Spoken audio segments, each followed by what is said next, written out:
Hello! Hello, hello, hello! Magandang araw at magandang buhay at panibagong vlog na naman si Bonsai Stang Lumpo. So natatandaan nyo, nag-harvest tayo ng bonsai materials sa harapan, doon sa malapit doon sa gate namin. Okay? So i-update ko lang kayo kung ano na ang nangyayari sa apat na bonsai materials na kinuha natin. Okay? So ipapakita natin, ito na sila. Yan. Kikita nyo? Tinubuan na ng panibagong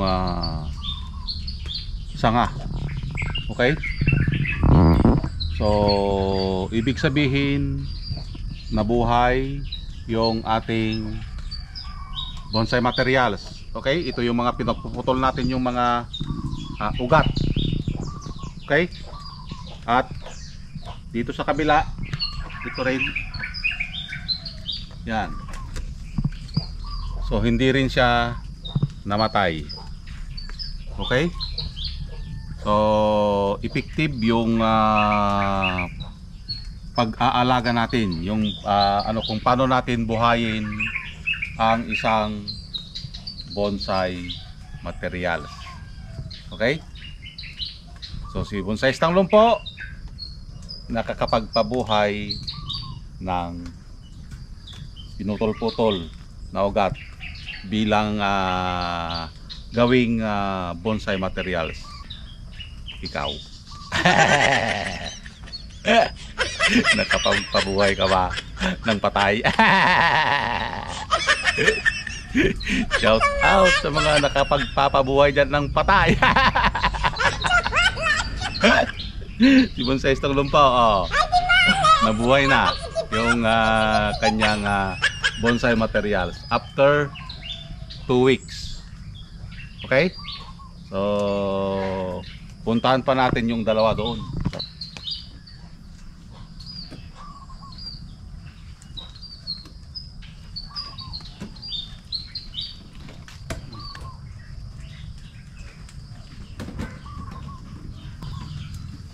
Lipat tayo dito sa kabila.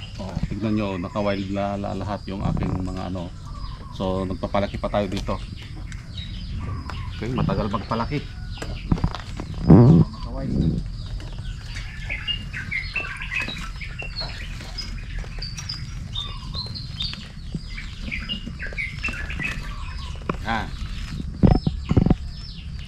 Ganon din ito.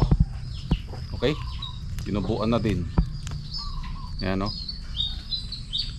So effective yung ating ginawa. Yan, ilang lang to. Maganda ito pag nabuo. Yan. So nakita nyo na, buhay na sila. Kaya ang lulusog pa ng ang lulusog pa ng ibinigay na shoots. Yan. So malusog yung ating halaman. Okay? So buhay na sila. Dito sa isa,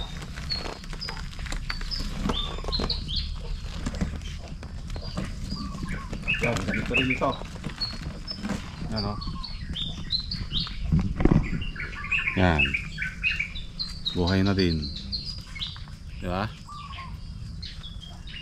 So meaning kompleto ito sa dilig. So kapag hindi kompleto sa dilig ito, hindi ito mabubuhay. Sana all. Kompleto sa dilig. Okay? So ganun lang ang ating gagawin. Dapat kapag kumuha tayo ng bonsai materials, dilig, umaga, hapon. Okay? At nataon din ito na may bagyo nun, kaya tuloy-tuloy ang ulan.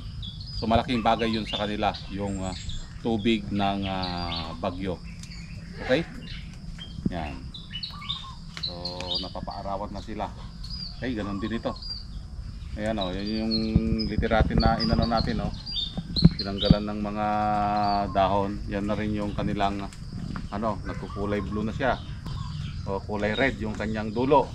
ibig sabihin maganda ang resulta ng ating ginawa sa kanya. Okay? So ito rin ating mga i-update ko na kayo lahat. Yan. Ito yung ating pinapalaki dito na sanga. Okay? So ito mga hindi tayo na-wire dito para lumaki. So maganda rin ito pag natapos. Okay? At ito na yung ating juniper. Oh, kita nyo? Iba talaga pag green na green. Kumplito sa halaga. Okay? So ito nakapila na ito na gagawin natin. Bahay-bahayan pa ng mga uod. Yan ito. Kapila ito na gagawin natin. Yan. Workshop natin soon. Okay, pinalaki lang natin yung kanyang sanga. Okay?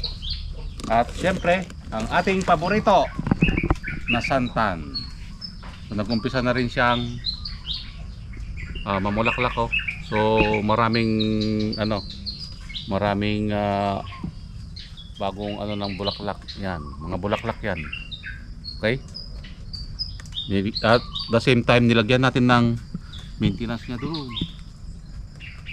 Yan, yung asim kilig.